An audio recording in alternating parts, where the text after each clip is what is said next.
Nós temos que trabalhar com as meninas, com as professoras, com os pais e mães, com os professores, para eles pararem, por favor, parem de dizer que a menina é esforçada. Quando alguém for uma menina ou um menino for inteligente, usem a palavra, ela não é feia, ela não é um palavrão. Inteligente.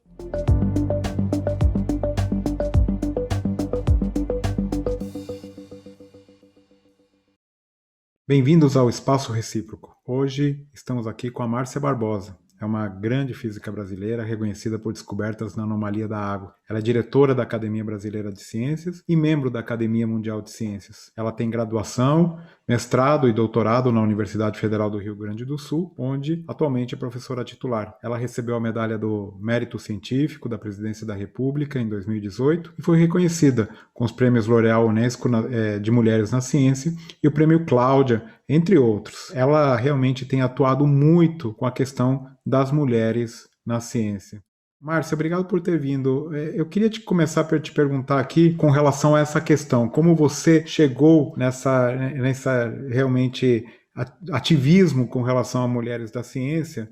Só para contextualizar um pouquinho, né? A revista Forbes trouxe em 2020 a lista das mulheres mais poderosas do Brasil. Tem a cantora Anitta, a empreendedora Cristina Junqueira, a chefe Paola Carrossela e pela primeira vez também há duas cientistas, e uma delas é você. Você acha que esse é um sinal que a opinião pública está valorizando mais a ciência depois de anos de negacionismo? Então, queria que você comentasse como você chegou nessa posição de atuar nesse movimento e também o que você acha que está sentindo no momento atual. Bem, eu comecei a pensar nessa questão mulher na ciência no primeiro dia de aula no Instituto de Física, quando eu entro, de 80 alunos, tem 8 mulheres. O que está acontecendo aqui? Depois, mais tarde, eu fui percebendo que as professoras não tinham, eram poucas e não tinham nenhum poder. Com o tempo, eu tive uma oportunidade. Houve uma época que a Sociedade Brasileira de Física foi chamada pela União Internacional, onde não tinha nenhuma mulher no conselho, para indicar alguém para participar de um grupo de trabalho sobre mulheres na ciência, e como eu já tinha um certo engajamento, eu fui indicada. E daí eu comecei um movimento de fora para dentro. Eu comecei com a organização internacional, organizando uma grande conferência internacional, e daí volto para o Brasil e digo, a gente tem que fazer alguma coisa, e começo a trabalhar nisso junto com fazer todas as outras coisas, como é o fazer da gente. Com isso, assim, foi ganhando um certo espaço. Cada prêmio que eu ganhava pelo meu trabalho em ciência, eu usava para falar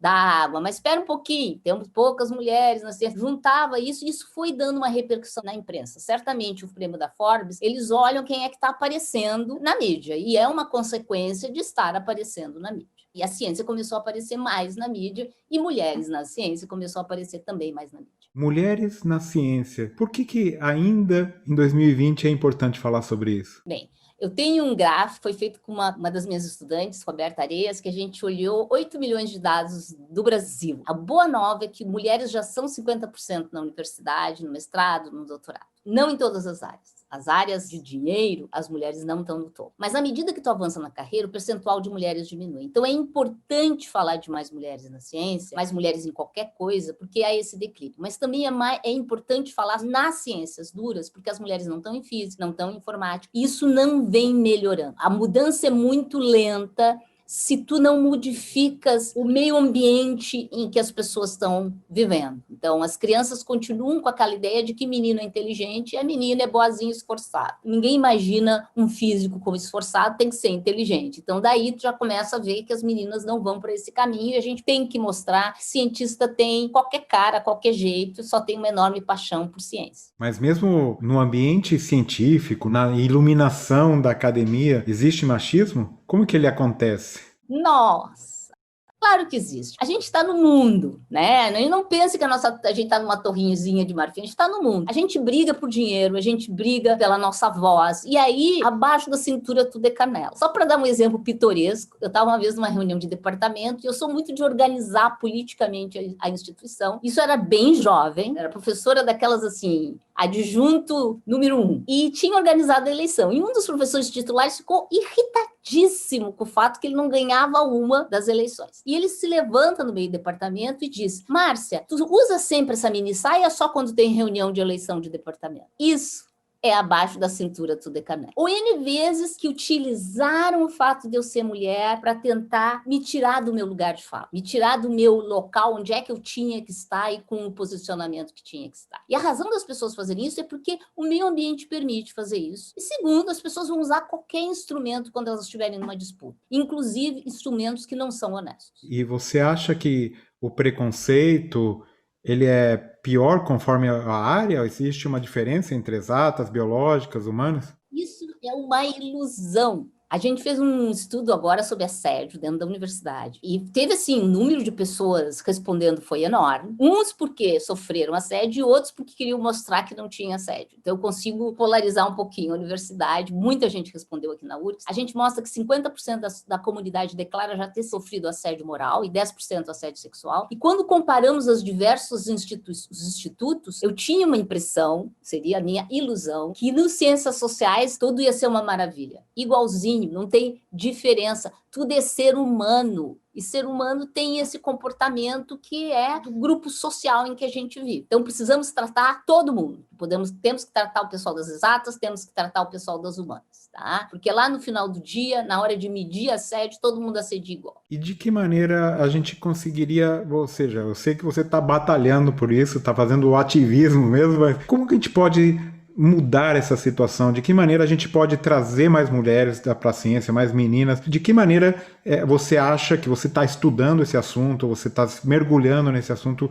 Como que a gente consegue mudar esse cenário? Nós estamos trabalhando em dois lados. Um primeiro, esse relatório do assédio, nós estamos encaminhando para a reitoria, e nós queremos construir uma estrutura em que a gente comece a trabalhar o viés inconsciente. E parece que eu estou falando que nem psiquiatra, né? Viés inconsciente. Mas o que eu quero dizer é que as pessoas têm uma construção na sua cabeça sobre quem é o quê, quem tem que ser o quê, que é uma construção. E tem testes no mundo que tu pode fazer o teste, eu já fiz, e até eu tenho viés inconsciente ruim. Tu faz o teste e tem treinamento. Então, assim, nós temos que treinar as pessoas que estão trabalhando, elas descobrirem que elas têm um problema e resolver o problema. E nisso eu acredito na honestidade dos meus colegas na universidade. Quando eles percebem que tem um problema, eles tentam resolver o problema. O problema todo é a pessoa ter consciência. No outro lado, tem uma série de organizações nas universidades trabalhando com as meninas. Nós temos que trabalhar com as meninas, com as professoras, com os pais e mães, com os professores, para eles pararem, por favor, parem de dizer que a menina é esforçada. Quando alguém for uma menina ou um menino for inteligente, usem a palavra, ela não é feia, ela não é um palavrão. Inteligente. Porque quando a pessoa ouve que ela é capaz, ela se esforça mais. Tem estudos que mostram que quando tu ouve, tu é inteligente, tu vai conseguir fazer, tu não te reprime. Nós precisamos trabalhar isso lá no começo e vim trazendo. Então, eu oriento muito profissionais de escola, um outro programa de pós-graduação que não é em física, para justamente trazer essas ideias de que a gente, quando ensina, tem que ensinar sem viés de gênero, contaminar a escola, contaminar os pais, e com isso a gente, pouco a pouco, vai fazendo a nossa revolução educacional. Sonho é o dia que a gente tiver um governo que entenda isso e que coloque no seu sistema isso. E sonho, eu acho que às vezes parece uma coisa meio ilusória, mas quando a gente sonha junto, um poeta diz que vira realidade, né? Então eu vou sonhando, juntando mais gente no meu sonho e vamos fazer isso aí virar uma realidade. E quando você ainda, além disso, além dessa questão das mulheres na ciência, introduz um outro preconceito, por exemplo, a questão do racismo. Como fazer, por exemplo, para mulher preta na ciência? Nós mostramos nesse estudo do assédio que é assim, ó, quem é que é mais assediado? Mulheres, mas quando tu vai olhar, são negras. Outro grupo que é muito os gays, os homens negros. Também. Nós temos que trabalhar todas essas questões. Então, assim, quando eu falo mulher na ciência, eu não estou pensando aquela coisa da mulher branca. Tanto que a gente montou agora um curso de extensão, que é todo cheio de filmezinho, aberto na plataforma Lumina da URGS, que chama Feminismos, Algumas Verdades Inconvenientes, em que a gente fala do feminismo trans, o feminismo gay, o feminismo na arte, na política. A gente traz especialistas de cada uma dessas áreas para contar com dados. E aí a gente vê como não é uma coisa, é uma coisa que quando tu te afunda, tu vai ver mais outra coisa. Tu imagina o que é uma mulher negra lésbica, porque isso vai ser do preconceito pobre. Tá? Então, assim, o preconceito é aditivo e a gente precisa trabalhar isso. Nós conseguimos, dentro da universidade, se a gente tiver vontade política, trabalhar melhor, mas a gente vai ter que trabalhar como país nessas questões, porque senão a gente está perdendo gente com talento, gente que podia estar brilhando, gente que podia estar cooperando. A gente está perdendo o que a gente tem de melhor nesse país, que é a diversidade. O Brasil tem uma riqueza que é ter pessoas com culturas, com histórias, com raças diferentes, e não usa isso para nada. Estou curioso aqui um pouco da tua posição pessoal, né? Porque a gente sabe muito bem que há setores na academia que torcem o nariz um pouquinho para cientistas que têm exposição na mídia. Tem sido o seu caso? Ou seja, eu quero saber um pouco se você conseguiu usar essa exposição em favor da ciência brasileira, como você lida com essa questão. Conta um pouquinho pra gente esses bastidores.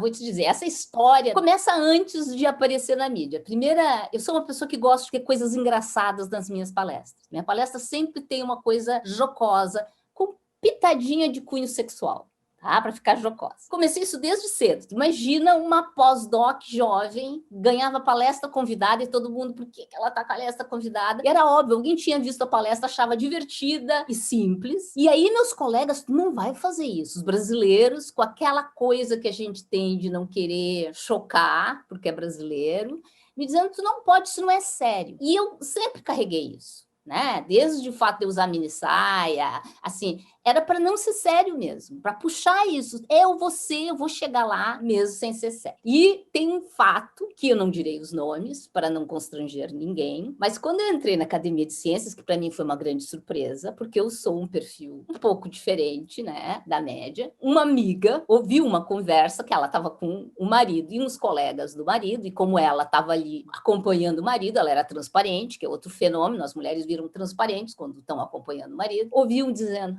aquela lá, ela entrou por causa da saia curta. Ou seja, tentam te desmerecer. E muitas vezes no departamento, eu acho divertidíssimo. Eu tenho colegas que dando aula, não, eu sou desses cientistas sérios. Não esses que ficam aparecendo na revista Caras. E, obviamente, é uma menção, porque quando eu ganhei o L'Oréal, fizeram uma página inteira da revista Caras, porque a L'Oréal faz muita propaganda. Tem uma coisa de achar que a gente, porque conversa com as pessoas, não é sério. E tem uma pequena razão isso. Quando a gente vai explicar ciência, a gente prima pela precisão. Mas quando eu vou explicar para uma pessoa que não é cientista, um jornalista, eu abro um pouquinho a mão dessa precisão em prol da compreensão. É um jogo difícil de se fazer, mas ele é necessário, porque não adianta tu vir com um discurso complexo, o jornalista não vai dar bola para ti, a pessoa com quem tu está conversando, uma pessoa qualquer, não vai dar bola para ti. Então, precisa trazer uma linguagem mais cotidiana, mas eu consigo lidar muito bem com essas críticas, até acho meio divertido ver como as pessoas ficam incomodadas quando a gente tira elas do equilíbrio. Bom, e aí eu queria te perguntar um pouquinho sobre a situação que a gente está vivendo hoje, né? Justamente nós que trabalhamos muito com divulgação da ciência, com essas questões aí ligadas a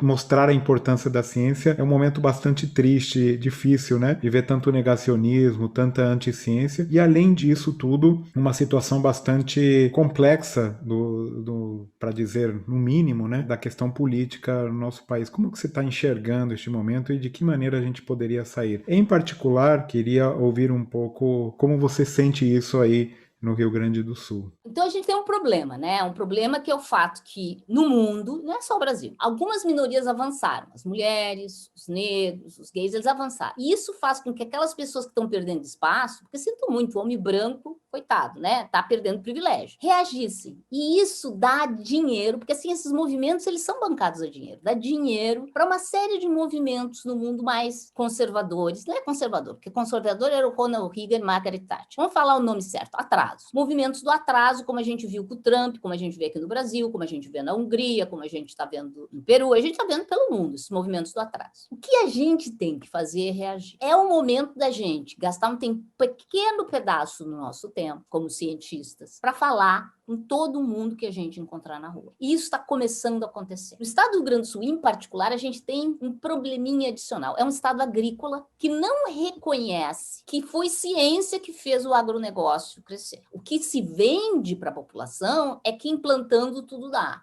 Não é assim. Soja não dá no Brasil. Foi graças a Johanna Dobenheimer e pesquisadores como ela que a gente consegue plantar soja no Brasil. Então, nós, cientistas, temos assim, temos que nos apropriar disso. Então, nós vamos ter que trabalhar muito para poder ter este avanço de conseguir falar com a população. Deixa eu dizer uma coisa boa que está acontecendo aqui. Alguns políticos estão ouvindo os cientistas nessa questão da pandemia. Nosso sistema de bandeiras, ele, vamos dizer assim, ele foi construído com evidências científicas. O fato de a gente ter tido uma pesquisa enorme sobre testagens, como é que a doença se espalhava, também teve a ver com o fato de que cientistas eram ouvidos. O problema é que não basta o cientista ser ouvido por um político, porque aí os demais da população com dinheiro pressionam o governo. Então, a gente precisa ativamente falar com empresários, com o pessoal do agronegócio, com o pessoal que está perdendo dinheiro, explicar como é importante a gente ouvir a ciência para tomar decisões. E nesse momento, a partir de agora, tem que se começar uma campanha imensa e nacional por todos nós cientistas para mostrar que vacina funciona. Porque senão nós vamos enfrentar um sério problema para desenvolver uma campanha de vacinação que eu não vejo o governo desenvolvendo. Nós vamos ter que construir ela a partir dos governos estaduais. Não vejo outro mecanismo. E a gente tinha que começar ontem, falando com os governadores, para a gente garantir que sim, vamos ter vacinação obrigatória para toda a população. Bom, e agora eu queria que você fizesse um comentário. É impossível não falar sobre esse assunto. Eu tive aqui a satisfação de conversar neste programa, neste espaço, com o meu querido amigo Rui, que venceu a eleição aí para reitor e justamente a autonomia da universidade não foi respeitada e foi nomeado um outro reitor. Eu queria ouvir um pouco o teu comentário sobre esse assunto. Nós estamos vivendo um problema crítico na URGS em particular, que é o fato que nós temos um reitor que não foi escolhido pela comunidade, ele teve um número pífio de votos na comunidade, mas foi escolhido pelo presidente porque ele se alinha, embora negue que se alinha, mas ele se alinha com as questões do presidente. Então, assim, quando a gente tem uma pessoa que não tem o apoio da comunidade, as coisas não andam. Então, nós estamos vivendo momentos em que tudo trava dentro da universidade, porque não há fluxo, tu não consegue conversar, tu não consegue ter pró-reitorias. O Consum está numa discussão porque ele mudou toda a estrutura da universidade para criar uma estrutura que fique com cara de futurice, e ao fazer isso, ele violou a regra de ouro, que é o fato que é o Consum que decide, pode decidir isso. É o pior que tem de ter um interventor. Não é só que tu perde autonomia, é que a perda da autonomia significa que tu tem naquela cadeira da reitoria uma pessoa que não consegue mobilizar a comunidade acadêmica. Te imagina, tu decidindo coisas, mas o resto da tua comunidade não estando de acordo, porque não reconhece a tua legitimidade. Isso congela a universidade. Então, assim, nós estamos tendo, como comunidade, fazer um trabalho para tentar, vamos dizer, garantir por outros meios que a gente tenha o nosso reitor eleito, tá? Mas se isso não acontecer, a comunidade vai ter que achar maneiras de conduzir a universidade apesar da gestão. Apesar de você, amanhã vai ser outro dia. E é isso que a URGS está tentando fazer nesse momento. É complicado. Márcia, eu queria... Agora a gente parte para uns quadros aqui no nosso espaço. Primeiro, queria que você mencionasse aqui, você mandou umas fotos para a gente bem interessantes, né? Da juventude, né?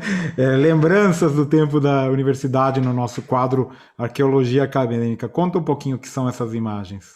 E uma é das meninas que entraram comigo. Lembra que eu falei que eram poucas, aí estamos todas nós. 2 delas fizeram licenciatura em Física, foram professores. A gente se encontrou há uns 2 anos atrás, 2 fizeram licenciatura, já estão aposentadas, porque vamos nós 2 confessar, nós já não cozinhamos na primeira fervura. E, além disso, aí uma se tornou enfermeira e depois fez pós-graduação e agora é professora de biofísica, outra virou médica, uma delas fez engenharia. Olha só, uma delas disse, não, física é muito difícil. Então, ela fez economia, engenharia civil e trabalhava ao mesmo tempo e disse que aí sobrava tempo para ela e tem um escritório de economia de muito sucesso. Ou seja, todas foram bem-sucedidas, mas foram para outros caminhos. Depois eu tenho uma fotinho de eu apresentando aí um trabalho em Caxambu. Caxambu era o nosso evento e aconteceu uma coisa muito peculiar. Naquela época, como agora, se tu era estudante, tu nunca ia...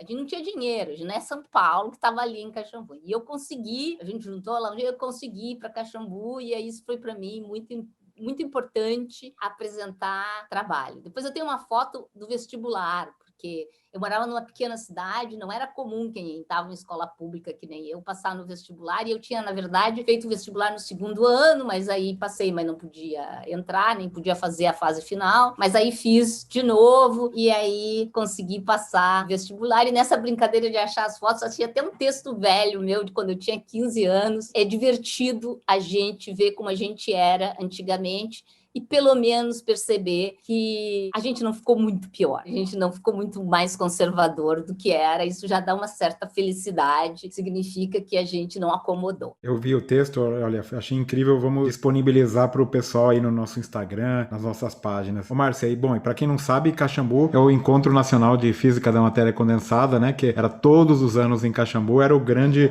evento onde o pessoal se encontrava e, naturalmente, onde também nós conhecemos em algum momento ali do passado. Queria que você recomendasse para o nosso público aqui um livro, um podcast, uma série ou um canal no YouTube, qualquer coisa que você se lembrar aí. Deixa eu começar com um podcast Fronteiras da Ciência, que é feito pelo Jefferson Leson, Carolina Brito, Marco Aurélio de Arte e Jorge Kielfeld, em que eles desmistificam todas essas crendices, falam sobre coisas de ciência. Ele é super antigo, tem mais de 10 anos. Foi bem difícil a gente conseguir aprovar isso na universidade, porque eles achavam que se a gente falava mal de pseudociência, tinha que trazer o outro lado para dar outra versão, e a gente disse, não tem outro lado, só tem um lado que é da ciência. No YouTube, deixa eu recomendar a Débora Menezes, que ela tem o Meninas Mulheres na Física. Ela é uma física nuclear de Santa Catarina, hoje em dia atua na diretoria da SBF, ela é fantástica e ela explica a ciência de um jeito bastante divertido. E só para terminar, deixa eu apresentar para vocês, eu não consigo um livro, né? Apresentar para vocês com quem eu estou dormindo ultimamente. É uma suruba, porque são 2 autores. Eu estou dormindo com a Heloísa Buarque de Holanda e com o Siddhartha Ribeiro. Estou lendo O Oráculo da Noite, que é e, claro, Explosão Feminista, que é para cada vez eu ficar mais energizada. Como vocês veem, eu não só sou promíscua, como eu vou para os 2 lados, os 2 sexos. Agora um ping-pong com você. A melhor lembrança da graduação. Quando a gente fez a chapa para concorrer ao diretório acadêmico, todo mundo brigava, era uma época que era assim, os trotskistas contra os leninistas, contra os stalinistas, assim, se odiavam, e eu juntei todo mundo numa chapa, e hoje em dia tem colegas maravilhosos, o Shelp Santa Maria, o Rubão Sommer, que agora está no CBPF, e sabe quem era o tesoureiro? Arno Agustin, que se tornou o tesoureiro do PT, e ganhamos a eleição, e eu era a primeira presidenta que já teve, acho que primeira e única, do diretório acadêmico. Isso foi uma lembrança muito divertida. E agora a pior lembrança. Eu era bolsista de iniciação científica, fazia o trabalho com uma mulher de muito talento, muita garra, e vi ela ser prejudicada. Ela tinha ganho uma certa oportunidade, disseram para ela abrir mão da oportunidade e dar para uma outra pessoa, porque aquela outra pessoa era um homem e estava crescendo na carreira, precisava mais do que ela. Essa mulher parou de fazer ciência, foi para a administração, onde se deu muito bem na administração, mas parou a ciência porque não queria mais trabalhar com aquelas pessoas que agiam daquela maneira de dominar as pessoas numa hierarquia muito rígida. Para mim, aquilo foi muito marcante como estudante. E uma aula inesquecível?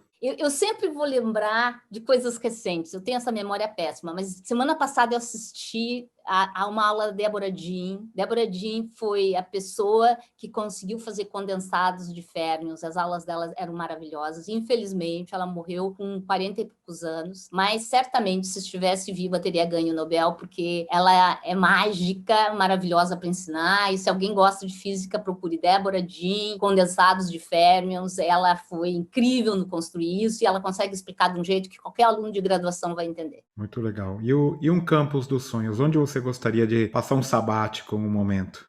Eu gostaria de ir, ele nem é chique, eu gostaria de ir para Trieste. E eu gostaria de ir para Trieste, não conta para ninguém, para fazer uma pequena revolução lá. Porque assim, é tão machista aquele ambiente. Só para explicar para quem não entende, Trieste, o ICTP em Trieste recebe pessoas de toda a África, do mundo árabe, recebe pessoas de países em desenvolvimento, as pessoas mais inteligentes e fantásticas, e não transforma aquilo numa festa de diversidade. Meu sonho é poder transformar Trieste num ensino de como diversidade faz diferença. Trieste, para quem não sabe, tem o Instituto de Física Teórica, né, que tem ali, e a Academia de Ciências do Mundo em Desenvolvimento, onde muita coisa acontece, e é um lugar muito especial, onde muitos físicos teóricos, né, passam estágios e tal. Vou te pedir uma cientista brasileira. Zélia Ludwig. Zélia Ludwig é uma física negra que trabalha em Juiz de Fora e que, além de fazer ciência experimental, ela faz trabalhos com meninas e meninas de periferia e meninas negras. Então, ela consegue conciliar esse amor pela ciência, fazer ciência, com estar trabalhando com crianças em periferia e crianças negras. Bom, e para finalizar, agora você tem que contar para a gente uma grande habilidade que você tem, mas que não está no teu currículo Lattes. Eu sou uma excelente faxineira. Excelente, gente. Sou rápida, não uso produtos sofisticados. Me deem qualquer coisa que tenha cloro, esses alvejantes. Quanto mais cloro tiver, quanto mais ácido clorídrico tiver na fórmula, melhor. Ou um detergente com um peso molecular bem alto, meu olhinho brilha. E um pouquinho de alguma coisa e álcool, meia dúzia de pano, e vocês vão ver. A casa brilha e fica organizada. Eu só tenho um pequeno defeito. Eu adoro colocar coisa fora. Então, há riscos nessa atividade. A minha profissão nos Estados Unidos seria personal organizer. Ó o machismo aí de novo também, né? Não, mas é porque as pessoas viam, nossa, Márcia, em 5 minutos isso aqui está ordenado, empilhado. É a minha terapia agora na pandemia. Márcia, é uma alegria falar com você, satisfação, sempre uma conversa agradável. Um bom resto de dia e cuide-se.